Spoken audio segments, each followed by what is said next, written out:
Hi. Okay, so I have watched a lot of these videos about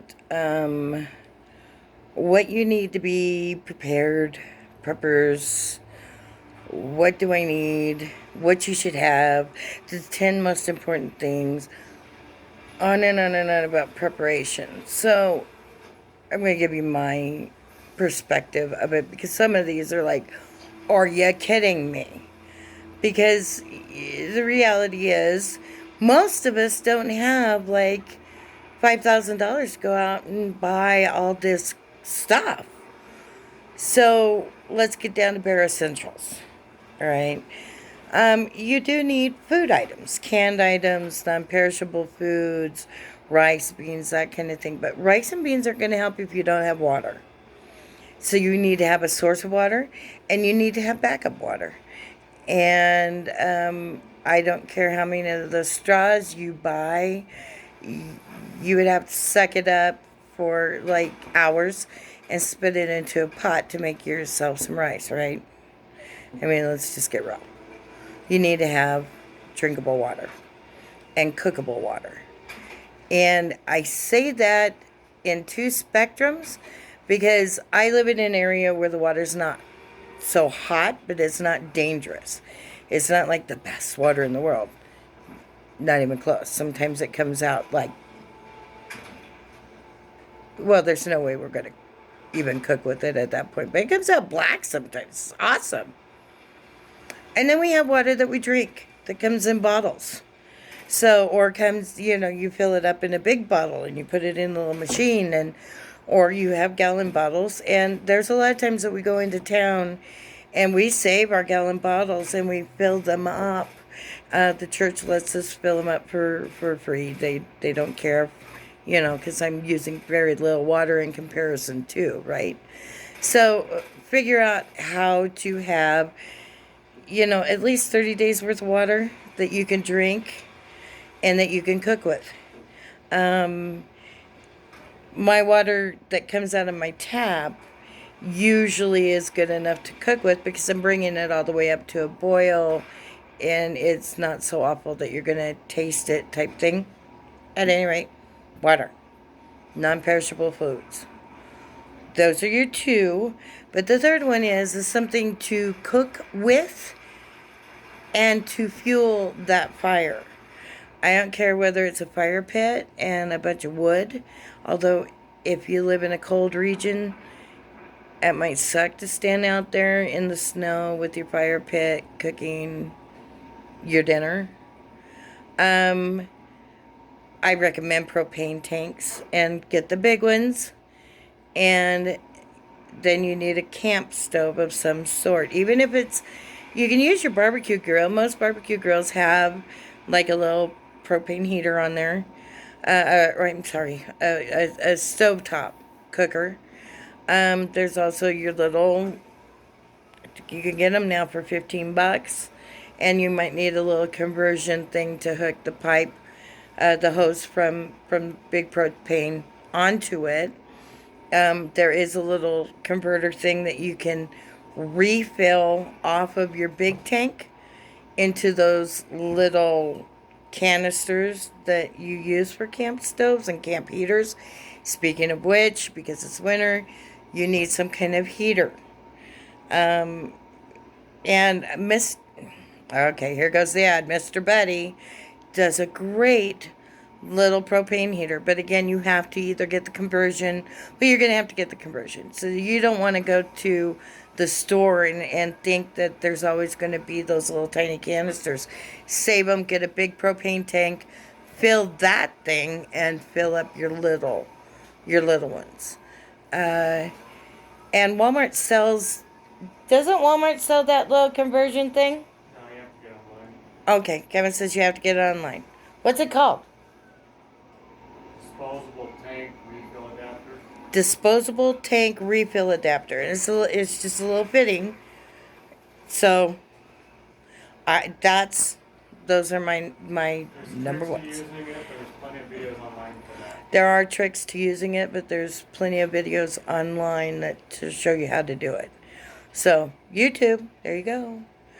Uh, So the next thing is blankets.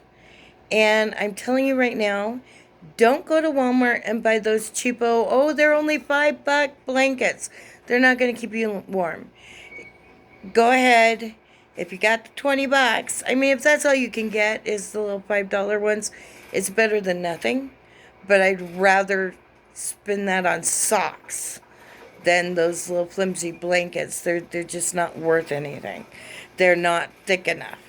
And as a matter of fact, you can go to discount fabric stores and buy $5 worth of fleece Goodwill. and Goodwill. That's going to do it better for you. But I'd rather you could take the 20 bucks and buy a comforter. And that's going to save your life. I mean, that's a big one. That's kind of the basics that you really have to worry about. You have to concern yourself with what you need to survive, to live. Everything else is extra. Yes, should you have an axe? Absolutely, because you might have to chop down wood.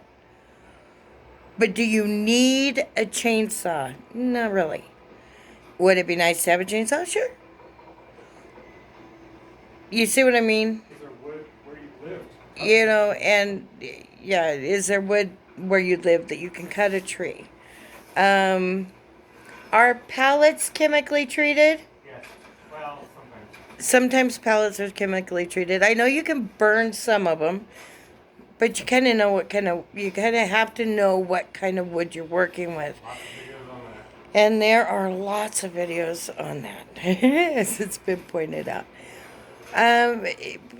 But your necessities, socks, shoes, highly, highly recommend getting rubbers. Do they call them rubbers? Sure. Rubber boots. Rubber boots. Construction. They're the slip. They're made out of rubber, so you kind of can't fail there. You do not want your feet to get wet in winter, where you can't get them dry. You need to keep your feet dry. So that is really kind of important. You want to have, during the winter, you need to have some heavy clothes. Again, Goodwill is going to be your friend if you don't have the money. And let's face it, I'm not telling you to prep if you've got a bunch of cash in your bank account. You got a lot of money, you just go have fun. For those of you who are poor, let's get into realistic. Sweaters, jackets, socks, rubbers. I love long underwear and to wear underneath regular pants. But if you're low on cash, you go get those sweatpants and you find them as thick as you can get. And sweatshirts as thick as you can get. And I will do some videos on how to crochet a hat, how to crochet a scarf. You can make 2 hats with 1 skein of yarn. You can make one scarf with 1 skein of yarn, because you basically want a real long scarf that you can, you know. But there we are. That's it for now. At least that's all I can think of for right now. Those are your necessities. There are other things that are nice to have. We'll get into that later. If you have a question about something that you bought or you're thinking about getting, let me know. Believe me, we have lived off-grid for a while. We're on grid right now. And yeah, we really, when we went off-grid, because we did a lot of medieval, we belonged to the SCA forever. And because we had done that for so long, we actually, we were really well prepared to live off grid. We were not completely prepared to live off grid. It is not easy. And I still plan to live off grid. It's just, I need to build a dwelling first. Living in an RV in that 10-foot hallway, after a while, those walls will close in on you. So, that's all I got for now. If you have a question about something that you're thinking about buying or that you have bought and isn't working right or whatever, ask. We'll have an answer. And if we don't have it from our own experience, we know people who do. So, all my love to you. Be careful on your shopping. Remember, get what you need first. Always get what you need to survive first. Then worry about the extras. Tools, anytime you can pick up tools that are inexpensive, it's worth it. So, I love you. Take care.